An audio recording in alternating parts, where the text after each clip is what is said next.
অমৃত ভারত প্রকল্পের আওতায় থাকা এনজেপি স্টেশনে সদস্যতা অভিযান বিজেপির। সারা দেশে অমৃত ভারত স্টেশনগুলিকে সদস্যপদ গ্রহণের দাবি, অর্থাৎ তার জন্য কিন্তু বেছে নিয়ে সদস্যপদ গ্রহণ কর্মসূচি শুরু করলো ভারতীয় জনতা পার্টি। তারই অঙ্গ হিসেবে অমৃত ভারত প্রকল্পের আওতায় থাকা এনজেপি স্টেশনে সদস্যতা অভিযান চালালো বিজেপির 6 নম্বর মন্ডল কমিটি ও শিলিগুড়ি সাংগঠনিক জেলা যুব মোর্চার সদস্যরা। এদিন স্টেশনে আগত বেশ কিছু যাত্রীদের সদস্যপদ গ্রহণ করান তারা। জেলা যুব মোর্চার সভাপতি অরিজিৎ দাস জানান, আগামী 15 ডিসেম্বর পর্যন্ত অমৃত ভারত স্টেশনগুলিতে এই সদস্যপদ কর্মসূচি চালাবে বিজেপি।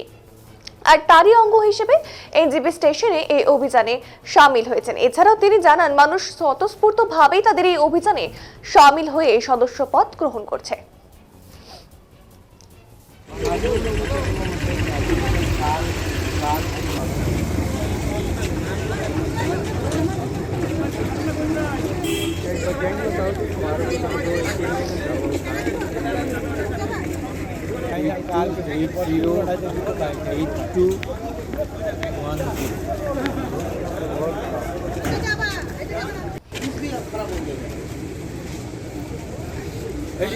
এটা হাওয়া হয়ে যাবে, আমি বলতেছি না।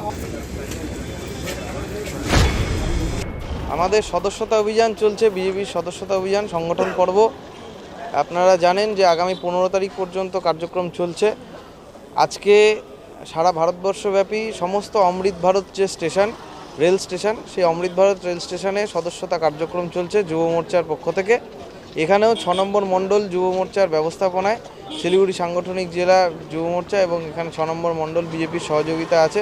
সবাই মিলে একত্রিতভাবে এখানে মেম্বারশিপের কার্যক্রম চলছে আমাদের। এই কার্যক্রমে সবাই স্বতঃস্ফূর্তভাবে মেম্বারশিপ করছে, আপনারা দেখতেই পাচ্ছেন।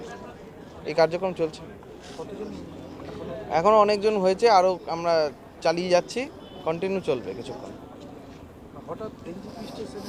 এনজেপি স্টেশনটা যেহেতু অমৃত ভারত স্টেশনের আওতায়, এবং অমৃত ভারত স্টেশন আজকে সারা ভারতবর্ষ জুড়ে সমস্ত অমৃত ভারত রেল স্টেশন যেগুলো করা হয়েছে সেগুলোতেই আজকে মেম্বারশিপ ড্রাইভের একটা প্রোগ্রাম বিজেপির পক্ষ থেকে, যুব মোর্চার পক্ষ থেকে নেওয়া হয়েছে।